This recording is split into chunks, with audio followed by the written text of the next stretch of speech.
আমি মনে করো কেবল আশা করেছি সাওয়াল দেশে আসবে, বিয়ে শাদী করবে, দুইটা সন্তান, একটি সন্তান বিয়ে করে দিই এবং আমার বংশর প্রদীপ নেমে গেল। এবং আমি প্রতিবন্ধী, আমার আরেকটি ছেলে সে ডিস্ট্রিক্ট বন্দী। এখন আমার পরিবারে হাল ধরার মতন কেউ নেই। এই যে আমার ভাই ফরিদ, সে সৌদি আরব গিয়েছিল 4 বছর আগে। 4 বছর আগে যে সোফা ফ্যাক্টরিতে কাজ করতে এই অগ্নি দুর্ঘটনায় আমার ভাই নিহত হয়ে গেছে। এই নিহত পরিবারের খাবার 5টা পোষ্য আছে, 2টা মাও আছে, 2টা ছোট ছোট বাচ্চা আছে। এদের আর তুলে খাওয়ানোর মতন এমন কেউ নেই যে এদেরকে ভরণ পোষণের এমন কেউ নেই। এখন এই একজনই ছিল এই কর্মী, মানে এদেরকে খাওয়ানোর, সেও এখন চলে গেছে।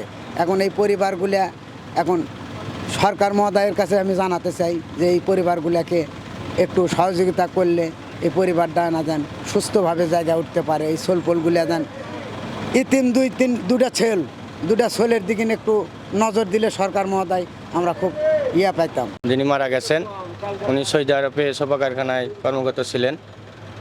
উনি 2018 সালে সৌদি আরবে যান, তারপর থেকে আর বাসায় আসেন নাই। দীর্ঘ 8 বছর পর তিনার লাশ আসছে।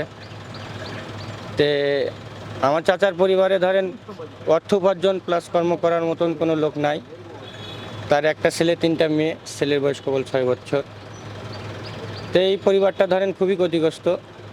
তো এখন বাংলাদেশ সরকার প্লাস আত্রাই উপজেলা প্রশাসন সহ আমাদের যে এমপি মহোদয় আছে রেজাউল ইসলাম রেজু স্যার, তিনার দৃষ্টি আকর্ষণ করছি, যেটাই হোক আর্থিক অনুদান যদি এই পরিবারগুলোকে দেওয়া হয় এবং প্লাস আমার চাচার পরিবারকে দেওয়া হয়, তাহলে এই পরিবারটা খুবই উপকৃত হবে। আমাদের আত্রাইতে এর আগে এরকম মর্মান্তিক দুর্ঘটনা এর আগে ঘটে না। এর আগে মারা গেছেন 1-2 জন, কিন্তু একসঙ্গে এতগুলো লোক এর আগে কোনোদিন মারা যায় না। আর এতগুলো লাশ আত্রাইতে কখনো আসে নাই।